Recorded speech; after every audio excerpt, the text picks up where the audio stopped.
Hello mga boss, ayan, para sa mga naghanap dyan naman ng luxury van, meron tayo ditong dalawa. Okay, so meron pa tayo dun sa pinakadulo. Bali, dalawa muna tayo dito sa dalawa na ito. Ito meron tayong Kia Grand Carnival, automatic transmission. 2018 model to mga boss. Ayan, makinis yung body. Ayan, original pa to mga boss yung sa body niya. Ayan, sa taillight, mga emblem, kompleto pa.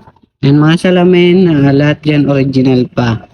Yung mga stock, wala naman siyang history ng bangga or baha. Ayan. Okay pa tayo sa labas mga boss. Ayan, wala naman siyang gas-gas. Yung normal levels lang. Ayan, dadaan na lang sa bapping. So dito sa gulong, nakamags naman siya mga bossing. And ang kapal ng gulong niya is nasa 80%. And ang size niya 18. And ang model niya mga bossing, model is asan na yun? Model niya is ito 2022 model. Ayan, 2022 model pa yung gulong.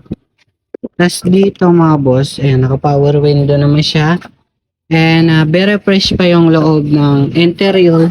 Bali naka-push button na siya. And may auto sweep pa siya. Bali, start natin mga bossing para makita natin ang kinaganda na ito. Ayan, push button. Ayan mga boss. Ayan, yung mga tinuturo ko sa inyo mga boss, ayan, wala naman siyang check engine. And set belt ulit yan. And sa gulong, ayan, medyo hangin na lang.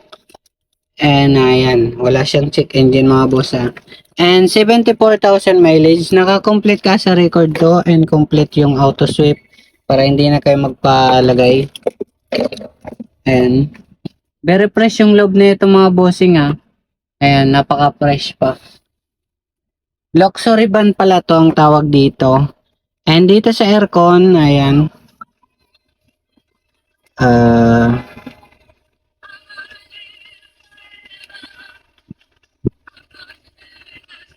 Yan, ang lakas mga boss. Okay to mga bossing. Okay tayo sa aircon mga boss.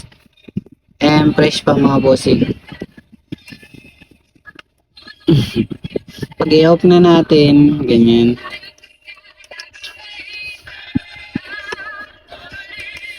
Ayan, off na natin mga boss. Bali pala, check natin yung makina mga bossing. Dito muna tayo sa second row. Ayan siya mga bossing. Ayan mga boss, na-adjustable siya, na-pa-flat siya dyan. Pwede nyong kargahan. Napakaganda na ito mga bossing. Pag isasarado nyo lang, naka-tailgate lang yan naman. Ayan.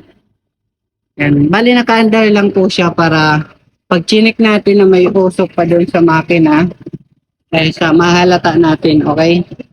Yung tinuturo ko sa inyo, mga basic lang mga ginagawa ng mekaniko. Buksan natin yung makina. And naka-ano rin po pala to mga boss. Ayan. Side mirror niya automatic. Ayan. So, dito naman tayo sa makina mga bossing. Ayan. Ganyan yung makina mga boss. Engine wash na lang. May rally kabok lang konti. Pero ayan, normally na yan. And bago pa yung battery. Dito tayo sa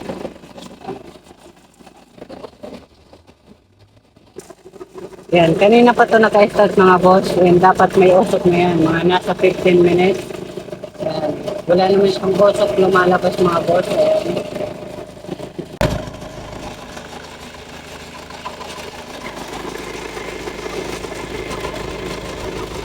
Ayan siya mga boss.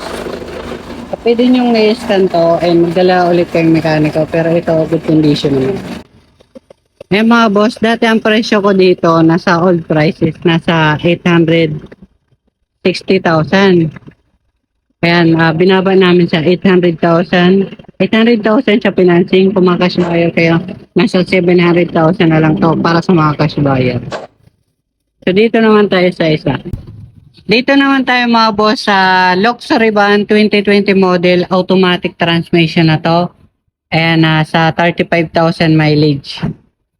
And very fresh pa naman siya. Kulay black to mga bossing ha. Ayan, kulay black.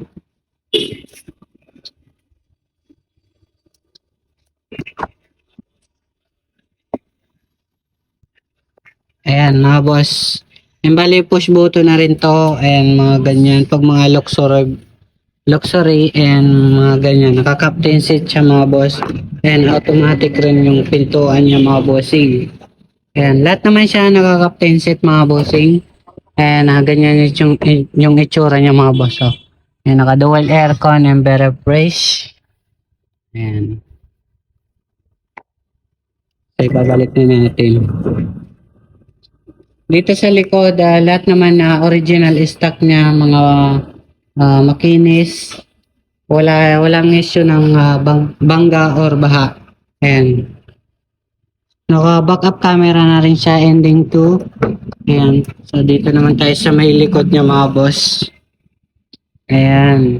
Napakaganda. Sariwa pa to mga bossing. Kompleto yung tools niya dito. Ayan. Sorry. Bale, 12, ano to mga boss? 12 seaters. 12 seaters siya mga boss eh. Yan, nag-auto lock na lang siya. Tapos dito naman tayo sa kabila. Ayan. Para masilip natin yung loob. Ayan, mga ganyan siya mga bossing. And may mga adjust na rin siya kung gusto nyo i-adjust mga bossing.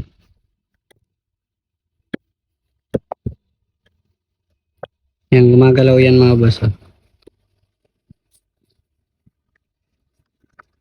Atras natin. Yan. Tapos ibalik lang natin. Yan.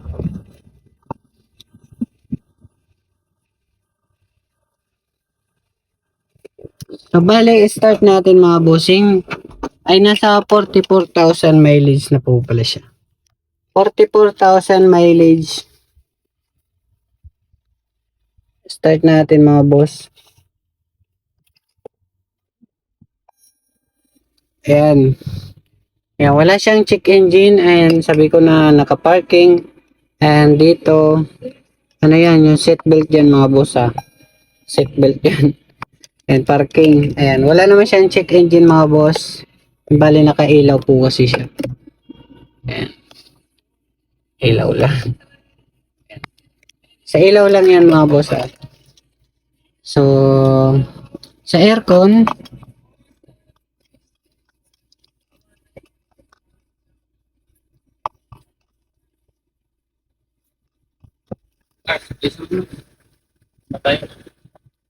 goods naman siya mga boss sa sa aircon, naka-dual aircon, malakas nga dun sa kabila sa likod.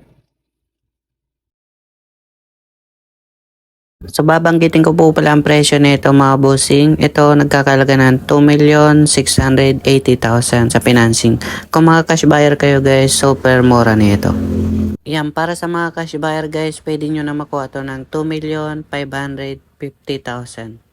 So marami pang available dito mga boss. So comment na lang kayo sa baba. Ang location namin dito kami sa Cubao, Quezon City, malapit sa Cubao Alimol sa Pitwason. Thank you po.